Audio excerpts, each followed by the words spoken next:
Welcome back to Hydroponics 101. By now you've learned about the different types of hydroponic systems and their benefits. Today I'm going to show you just how easy it is to get started with your own hydroponic garden, whether you're a total beginner or looking to expand your growing space. Let's start with a basic setup that anyone can do at home, the Kratky method. All you need is a container, some net pots, a nutrient solution, and your seedlings.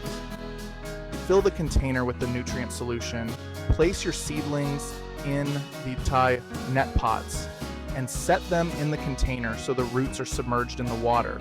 That's it. No pumps, no electricity, just a simple passive system that works on its own. Ready to take it up a notch? Let's try deep water culture, or DWC.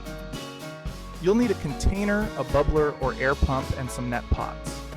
The bubbler oxygenates the water, ensuring your plant's roots get plenty of air.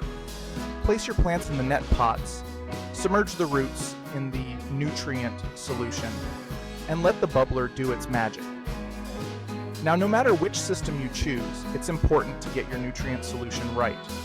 You'll want to use a good quality hydroponic nutrient mix that's suited to the plants you're growing.